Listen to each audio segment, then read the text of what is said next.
The year is 1973. In the world of boxing, there are moments that define eras, that change the sport forever.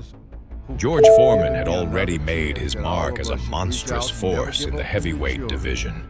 At just 24 years old, he had already knocked out some of the biggest names in the sport, and his reputation as a devastating puncher had earned him the fear and respect of even the most seasoned veterans. But his greatest test, his greatest challenge, was yet to come. Muhammad Ali, the brash, charismatic, and outspoken heavyweight champion, was considered the greatest fighter of his generation. Ali had conquered the world with his lightning speed, agility, and tactical brilliance. He had danced around giants, outsmarted champions, and used his unorthodox style to become boxing's first true global superstar. But Ali, despite his skills, had an Achilles heel, his chin. George Foreman, with his unrelenting power and iron will, was about to face off with Ali for the world heavyweight title in what would be a clash for the ages. Ali, the greatest, was known for taunting his opponents, but this time he would face a man whose strength and punches were not to be underestimated. Foreman, the biggest threat to Ali's reign, had come for the crown. Foreman was an imposing figure, 6 feet 3 inches, 220 pounds of muscle and fury. He wasn't the technical boxer Ali was, but his power was unmatched. He had knocked out Frazier, the then reigning world champion, in a brutal 2-round demolition. Foreman was on a rampage through the heavyweight division, leaving nothing but destruction in his wake. He was the heavy favorite going into the fight with Ali, and everyone believed he would crush the champion in brutal fashion. Ali, however, wasn't intimidated. In fact, he welcomed the challenge. He had fought the best of his era and beaten the best, but Foreman was different. Ali had been criticized for his style in the ring, his reliance on speed and finesse. Some believed that his time was running out, that his unorthodox style was a liability. But Ali was never one to back down from a fight. He had faced his own struggles, his self-imposed exile from boxing, his return to the sport, and the challenges to his throne. Now, he would face the most dangerous opponent of his career, a young, hungry, and ruthless Foreman. The build-up to the fight, known as the Rumble in the Jungle, was an event unlike any other. The world watched as two of the most formidable figures in boxing history prepared to square off in Kinshasa, Zaire. The media frenzy was at an all-time high, with every pundit and fan eager to know how this historic fight would unfold. Ali, ever the showman, taunted Foreman in his typical fashion. He called Foreman a big, lumbering oaf, and even the bully of boxing. But Foreman, though less vocal, was driven by a singular goal: to destroy Ali. Ali, at the time, was the reigning heavyweight champion, holding on to his title despite his critics. His victory over Sonny Liston had made him an international superstar, and his successful defense against Joe Frazier in the fight of the century solidified his place in history. But Ali was getting older, and Foreman's brutal knockout victories had cast doubt over his ability to defend the title. Ali's approach to the fight would be unlike anything Foreman had ever faced before. He wasn't going to rely on brute strength or just speed. Ali famously said before the fight, "I'll let him punch himself out." Ali's plan was to rope a dope, to absorb Foreman's punches and tire him out before making his move. It was a dangerous gamble, one that could easily backfire. If Ali couldn't withstand Foreman's assault, the fight could end before he had a chance to execute his strategy. But Ali was no stranger to risk. He had always thrived in adversity, finding ways to turn the tables on his opponents when they least expected it. As the fight drew nearer, it became clear that this was not just another title defense for Ali. This was a war, a battle of survival, of wills. Ali would have to outsmart the hardest-hitting boxer of his time.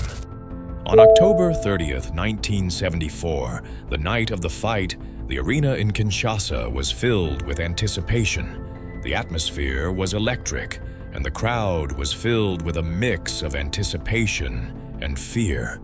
Many believed that Foreman's knockout power would be too much for Ali, that the young, hungry challenger would end the champion's reign in devastating fashion.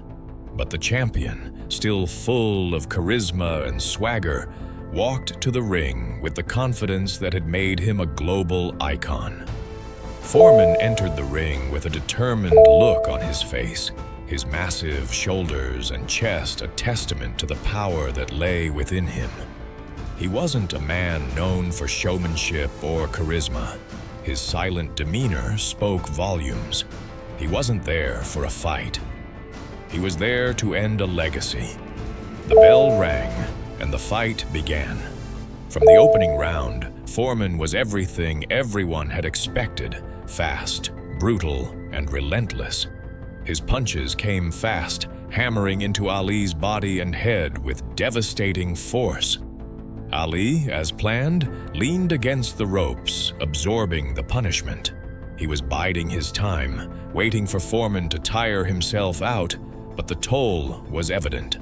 Ali's body was being battered by the force of Foreman's punches. The ropes were his only defense as Foreman continued to unload shot after shot. Ali's face began to show the effects of the punishment, his cheekbones swelling, his eye beginning to close. The crowd, once hopeful, began to murmur with concern. Was Ali's plan working? Could he survive this kind of onslaught? Each blow from Foreman seemed to drive Ali closer to the edge.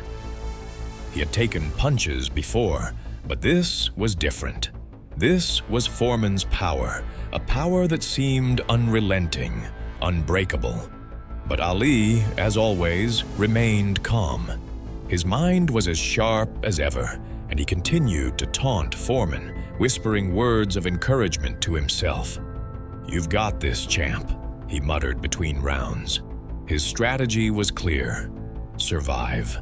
But as each round passed, the pain of Foreman's fists was beginning to take its toll. The ropes weren't enough to keep him upright. By round 6, Ali's plan was beginning to show results. Foreman's energy was starting to wane. The punches were coming slower now, and the relentless assault had begun to lose its sting. Ali, still absorbing hits, had weathered the storm and was beginning to find his rhythm. The question was, could Ali capitalize on this moment? By the 7th round, George Foreman was no longer the relentless powerhouse he had been in the early rounds. His punches, though still strong, were coming slower. He had expended a lot of energy in his pursuit of Ali, and the strategy of rope-a-dope was starting to show its effects. Ali, despite taking punishing shots and absorbing massive amounts of damage, was still standing. The ropes, which had once been his trap, now seemed like his sanctuary, his shield against Foreman's fury. Ali, though battered and bruised, had proven one thing: he was still mentally tough, still able to think while in the midst of a storm. Ali's taunts had never stopped. Between punches, he whispered to Foreman, "Is that all you've got, George?" His voice was like a dagger, striking at Foreman's pride. For the first time in the fight, Foreman began to show frustration. He was used to overwhelming opponents, breaking them mentally before breaking them physically. But Ali wasn't breaking. If anything, he was growing stronger. Foreman, breathing heavily, began to slow down in his attacks. Ali, the man known for dancing around the ring, had endured it all. And in that moment, Ali's intelligence, his ring IQ, began to shine. He wasn't moving like he had earlier in his career, but his mind was still sharp. He began to slip Foreman's punches more effectively, weaving to the side instead of just leaning back. He was countering Foreman's heavy shots with lightning-fast jabs that landed with precision. Ali was setting a trap, one that Foreman didn't see coming. Round after round, Ali continued his strategy. By the 8th round, it became apparent that Foreman's energy was draining fast. He had put everything into his initial onslaught, and now the power behind his punches was starting to fade. Ali, still absorbing blows, had begun to seize the opportunity. He moved more confidently, his footwork less of a dance and more of a calculated attack. His jab was sharp, and his counters were landing cleanly. For the first time, Foreman looked like a man who could be beaten. In the 9th round, the fight reached its turning point. Ali, sensing that Foreman's energy had all but evaporated, moved forward. He started to attack more than he had in the earlier rounds, his jabs stinging Foreman's face and his right hands landing with increasing force. Ali was doing what he did best, taking advantage of his opponent's mistakes. Foreman, still dangerous, was now forced to fight on Ali's terms. The power in his punches had waned, and his fatigue was evident in the way he moved. Ali could see it, the opening he had been waiting for. Foreman's body, once a massive, unmovable force, was now showing the wear and tear of the punishment. His punches had slowed, his reactions were slower, and his footwork was less crisp. The once indestructible champion was on the brink of breaking. Ali pressed forward, landing combinations that made Foreman's body tremble. The crowd in Kinshasa began to roar, sensing the shift. Ali wasn't just surviving anymore. He was taking control. In the 10th round, the inevitable happened. Foreman, already winded and struggling to maintain his footing, tried to deliver one last devastating punch, but Ali had him figured out. With his lightning-fast reflexes, he dodged Foreman's right hand and moved in, catching him with a clean counter right hook that sent shockwaves through Foreman's body. The punch landed with such force that it momentarily froze Foreman in his tracks. For a split second, Foreman's legs buckled. He had been hit hard before, but this was different. He staggered, trying to regain his balance, but Ali saw the opening. He moved in like a predator closing in on its prey. With a ferocious combination, Ali landed another right hook, followed by a left jab that snapped Foreman's head back. Foreman was dazed, his vision blurred, his body refusing to respond the way it had earlier. Ali had broken him mentally and physically. The crowd erupted as Foreman's knees wobbled, and he fell back against the ropes. He tried to hold himself up, but the damage was done. He was exhausted, his mind was foggy, and his body was too battered to fight back. Ali, sensing the end was near, continued his relentless attack. With each punch, Foreman seemed to fade further, the light in his eyes growing dimmer. Then, in the 11th round, it happened. Ali, with a final burst of energy, landed a devastating right uppercut that sent Foreman crashing to the canvas.